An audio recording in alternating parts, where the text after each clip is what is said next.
Reading with your kids. Hola, ni hao, konnichiwa, assalamu alaikum, shalom, mahaba, moni muli wanji, namaste, jambo, bienvenidos. Hi, my name is Jed Lee, and this is the Reading with Your Kids podcast. We are coming to you from the crowded Mattress Studios in beautiful Reedville, Massachusetts, a lovely neighborhood of Boston. We are so delighted and so very honored that you would join us in our mission to help all families grow closer through reading. Please be sure to subscribe to the show on the iHeartRadio app, on Spotify, Apple Podcasts, Amazon Music, Stitcher Radio, wherever you find your podcast. And after you finish subscribing to the show, please be sure to tell all of your family and friends about the show. Tell your kids' teachers, their principals, and of course, their librarians. Today we're really excited. Our amazing co-host, Cassandra Maisonet, speaks with one of our favorite guests, Kendare Blake, all about her brand new novel. It's called One Girl in All of the World. Before we invite Cassandra and Kendare into the studio, we want to invite all of the authors that are listening to the show to visit our website, readingwithyourkids.com.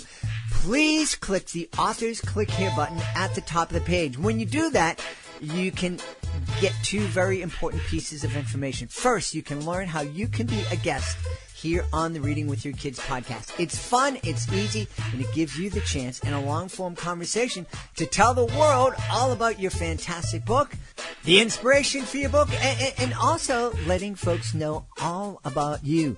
Some of the biggest names in children's literature have found that being a guest on the podcast is a great investment of their time and energy. Authors like LeVar Burton, Jerry Spinelli, Jane Yolen. Being a guest in this podcast, wow, it puts you in pretty rare company.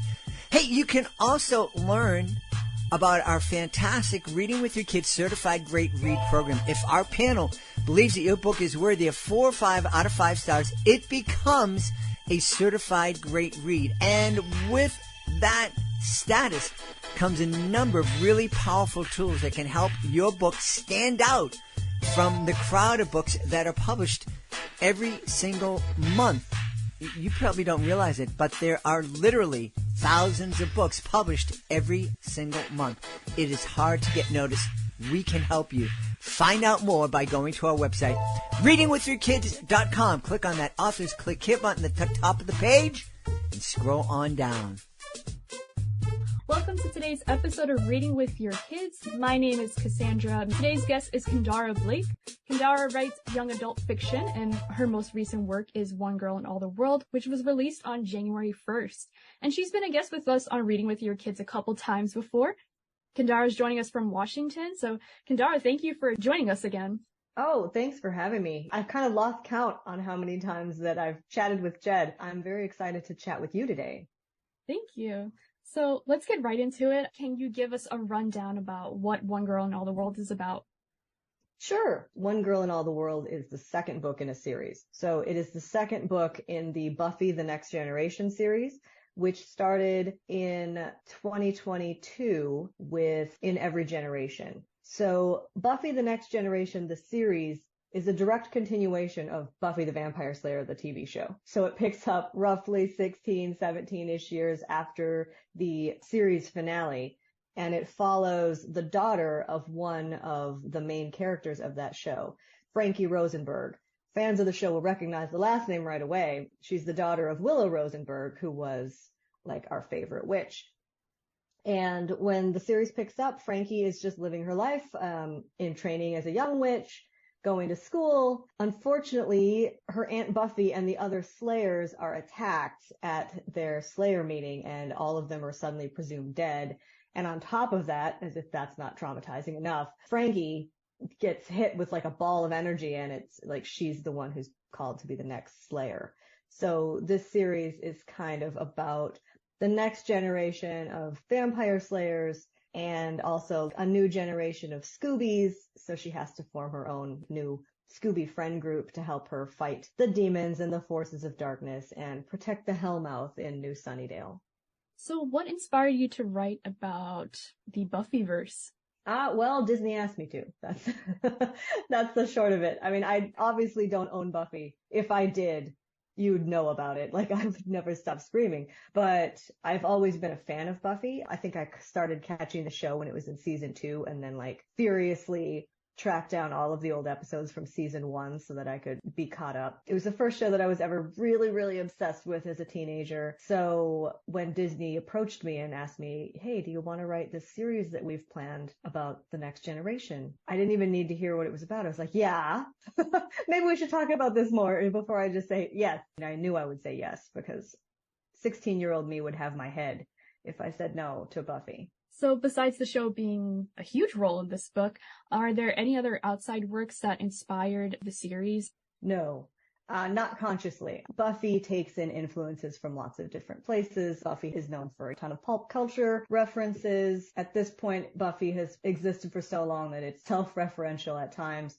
But my job in writing these books was to keep them as Buffy as possible. I wanted readers and watchers of the show, when they were reading these books, to just feel like they're watching a lost episode or like a bonus season to a show that they already knew and loved. So I didn't want to reinvent the wheel. I didn't want to break what was already working. I just wanted more Buffy because as a fan, that is also what I wanted. So I did my best to keep myself and keep anything else out of it. Not to say that it doesn't pull in from different things. There are a lot of Easter eggs nestled in there for careful readers to discover, particularly about like the actors and their other projects. So there are nods to some of Sarah Michelle Gellar's other work. There are definitely some How I Met Your Mother jokes because Allison Hannigan and Seth Green were both on that. Stuff like that. But as far as direct influences, no, it was just Buffy all the time. So how did you balance the facts, the Buffy lore with the content of your own book, and how was that process like to ensure that there weren't any contradictions with the Buffy show and your own work?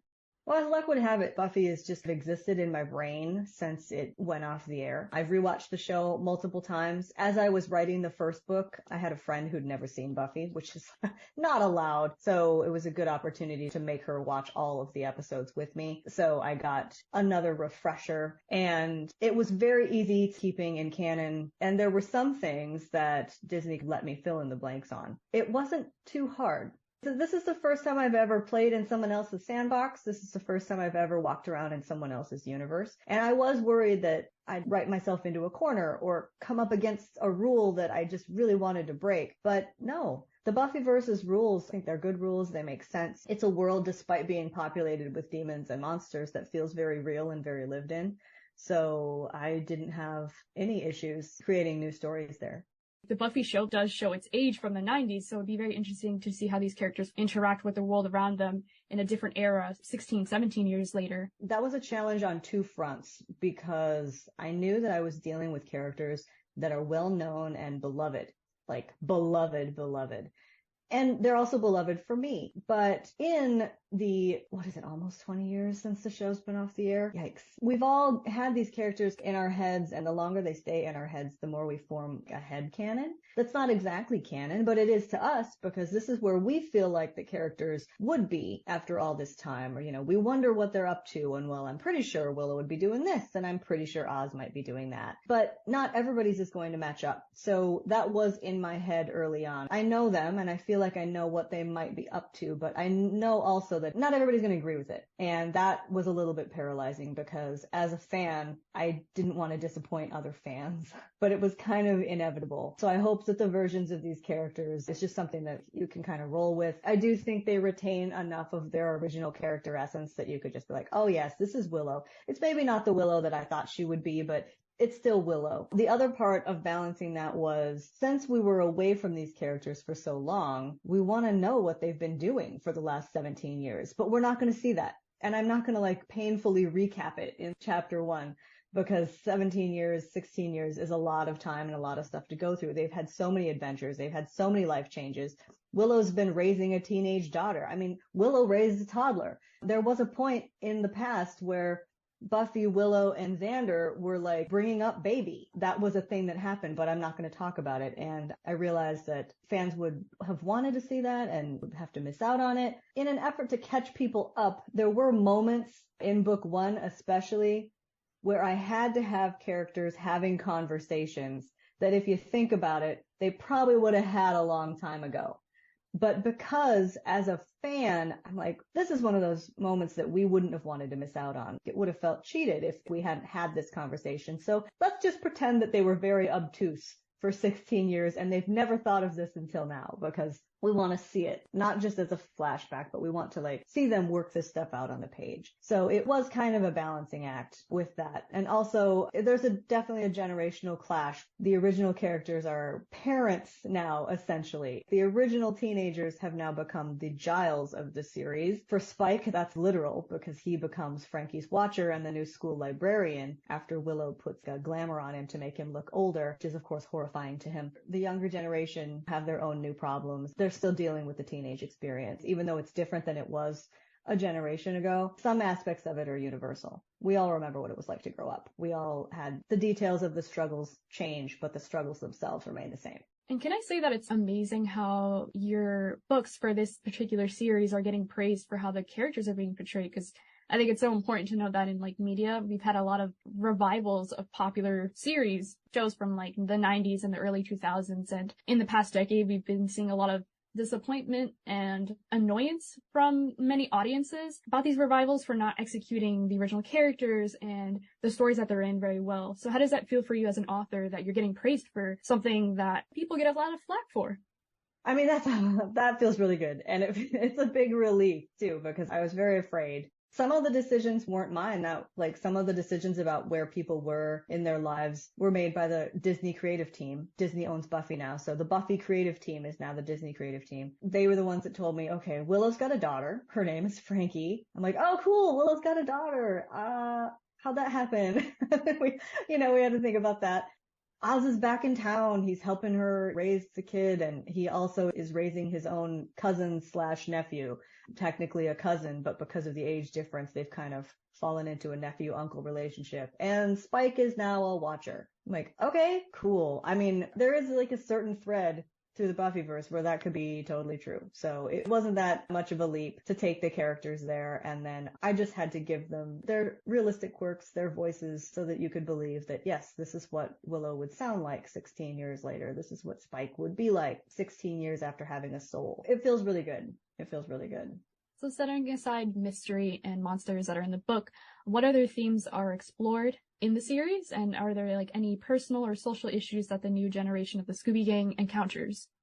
If you think about Buffy was trailblazing in its time for a lot of reasons. Now we have a lot of strong, complicated female heroines to look to, but at the time, Buffy was the first of those, really. It was one of the earliest shows to come on the air and have a season-long character development arc with a season-long big bad to fight and then Monsters of the Week. It was one of the first shows to do that format. I didn't want to do anything different. I wanted it to feel like a season of Buffy, so that's exactly what I did.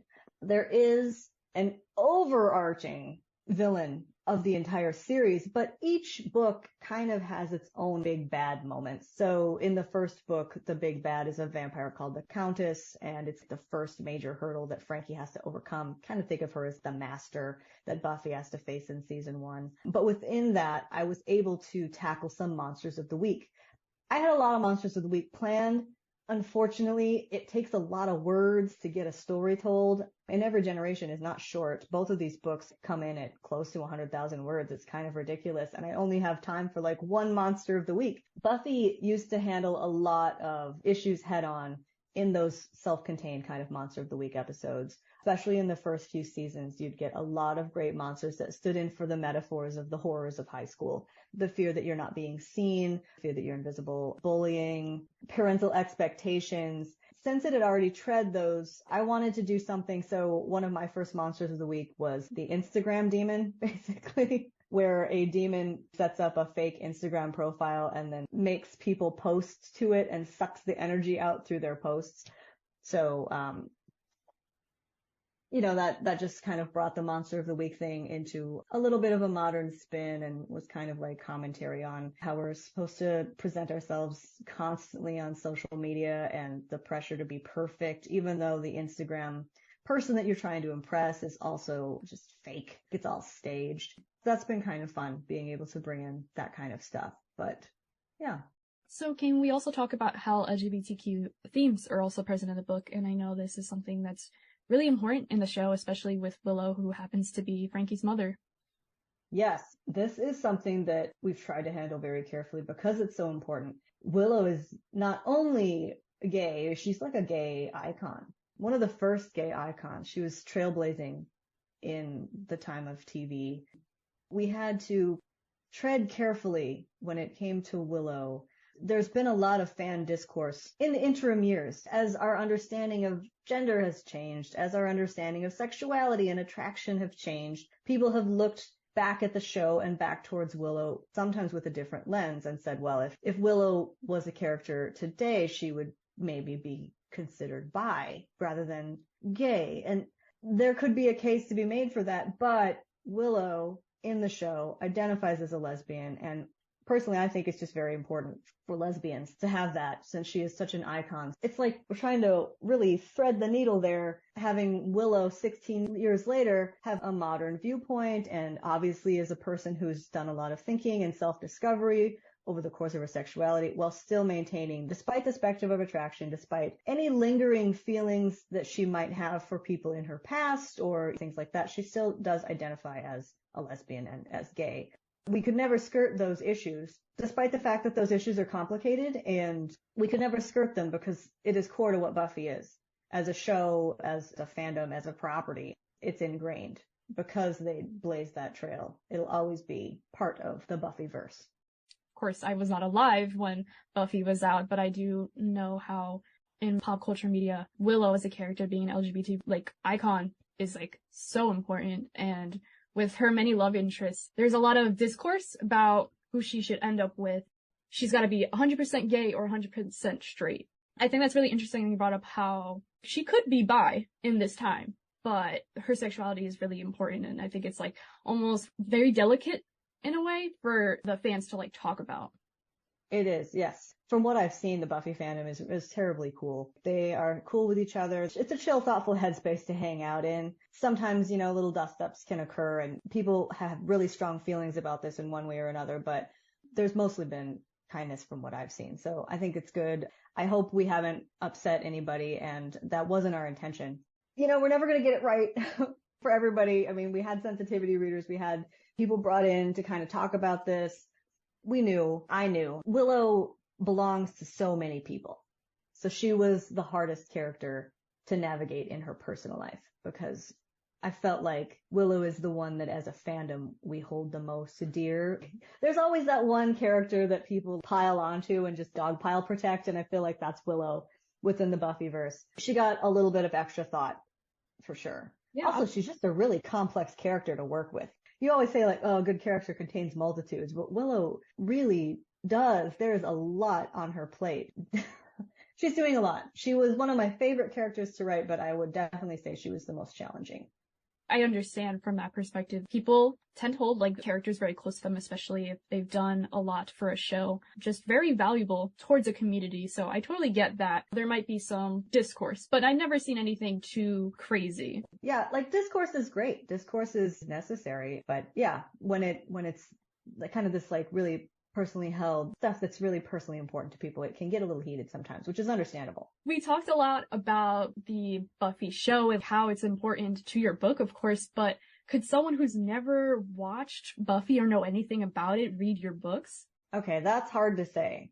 I have kept an eye out for any reviews from people who just picked it up because it was like me or just because they were in a mood for a vampire book, and I've watched very closely to see what they thought because I have no idea. I have no idea what this book would read like with no background information or even just a basic background information about Buffy. Because this book is so layered into the history, it's so woven from the same existing cloth that if you've never seen that cloth, are you just lost in the sauce? I don't know. But the few reviews that I have seen have said that it's still a fun, enjoyable romp with a ragtag group of characters that have a lot of jokes and sarcasm, and it's action-packed and it's pacey.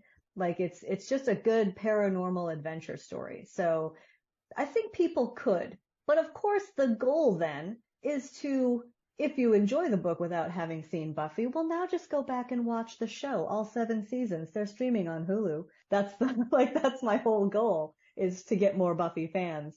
So for all of your books that you had published so far, there's like various genres, like fantasy, horror, supernatural, and there's much more. So how do you keep your audience interested in all your works when they're all varying genres from each other? Well, oh, I'm sure my agent and my publisher would love to know the answer to that. And so would I, because the fact of the matter is I don't think they are. And I don't think I would never expect a reader to follow me all these weird different places that I keep insisting on going. I just hope that they kind of like keep tabs on me, and if they see one but with my name on it, they might pick it up and go like, oh, what's she doing this time? And maybe it'll be one that they want to read. I mean, that's all that we as writers can really ask of our readers, is to hope that they see it, hope that they pick it up, read the back and go, yes, maybe this one this time. Or like, I'm not in the mood for that. That's totally fine, because my books are really different. I have a fantasy thread with Three Dark Crowns and my upcoming book, Champion of Fate, and they're even in the same universe. So I think if you read Three Dark Crowns, you'll like Champion of Fate. If you like Champion of Fate, you can probably backtrack to Three Dark Crowns and also enjoy those. Anna Dressed in Blood was horror. She's got a repackage coming out this fall I'm very excited about. I just got to dip my toes back into that world and write like a whole new Anna Dressed in Blood novella 12 years later. It was wild. But the horror thread, if you liked Anna Dressed in Blood and then you move on to All These Bodies, which is my other horror novel, you might enjoy them both. They share common themes. But between like All These Bodies and Three Dark Crowns, no, there's a total disconnect. Just because you liked one doesn't mean you're going to enjoy the other or be in the mood for it. And I totally get that. And there's no way that I could bridge the gap. So what advice would you give authors who want to write fiction based on other people's works? Number one, be a huge super fan of the works. You gotta kind of know it backwards, forwards, and sideways. I think Buffy was the only property that I would have ever been able to say yes to, because it's the only property that I was such a huge super nerd that I felt like I had the street cred to pull it off. Later on, somebody asked me like, oh yeah, it's been really good working with you. Maybe we'll pass your name over to like the Star Wars team. And I was like, no, I like Star Wars. I like it a lot, but I am not Star Wars level cool. Please don't. I can't. And I would never want to touch that. I would mess it up so horribly. So that's the number one job, is just to have an intense, deeply loving understanding of the property. What was your favorite process of writing or planning One Girl in All the World? It's always fun to just go back into New Sunnydale. It's my favorite place. So getting to run around in it and slay vampires and demons while making snarky quips about it has been the most fun. And just when I thought I couldn't add another reference to the original series, there are so many references all the way through the 3rd book. Buffy's got 7 seasons of like 24 episodes apiece, so I never ran out of jokes, which was a delight. I write these books over the summer, so I call them my Buffy summers. Haha, that's a pun. Her name is Buffy Summers. I just write them from like June to September, and it's like summer vacation. It doesn't even feel like work. I briefly want to go back to talk about one of the topics or like themes that were discussed in the book. Power is so important in the show, having power in the show and the series. So how does that pan out in One Girl in All the World in good or bad ways?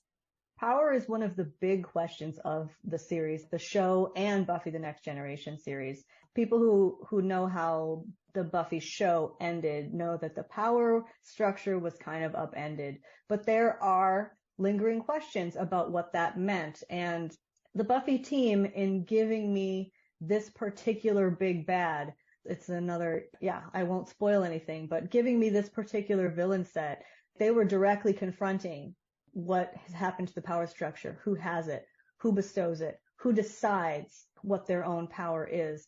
So it's been really interesting to get to examine and interrogate that for this next generation. And that's like the big question that remains in these last 2 books, along with, tons of fun vampire adventures and monsters of the week and a lot of angsty character development stuff, fun Scooby stuff. But that's like the big question, I think, at the core of this new series. You mentioned that you have an upcoming work that's going to be released. Do you want to talk a little bit about that? Sure. Yes, I'm very excited. The cover just got released. It's up for pre-order now. It's called Champion of Fate. When I was working on it, I called it Amazon Jedis because that's all I could think of it as in my head. It's kind of like if you like the Amazons from Wonder Woman and you like mystical orders like the Jedis and you just want to smush them together into a fantasy land, then you'll probably enjoy it. So Champion of Fate, it comes out September 19th. September 19th of this year? Yeah. Mm-hmm. Yep. Awesome.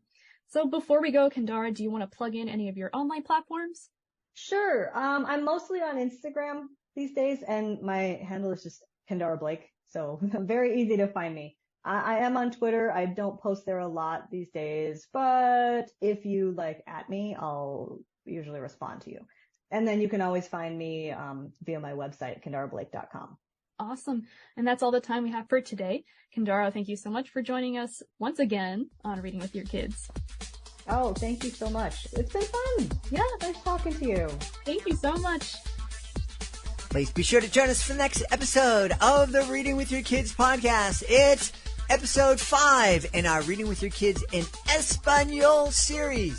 You don't want to miss who Stephanie Davila will have on our next episode. I want to thank the folks who made today's show so wonderful. Of course, I want to start by thanking our guest, Kendare Blake. Please be sure to check out One Girl in All the World. Also want to thank our co-host for today, Cassandra Maisonet. I want to thank the rest of my team, Fatima Khan, Rory Grady, Will Cheever, Jordan Saley, Stephanie Davila. I want to thank my beautiful wife for all the support she gives me. Most of all, we all want to thank you. Thank you so much for taking the time to join us today, and as always, thank you so very much for taking the time to make the world a better place by reading with your kids. I'll be looking for you in the next edition of the Reading with Your Kids podcast.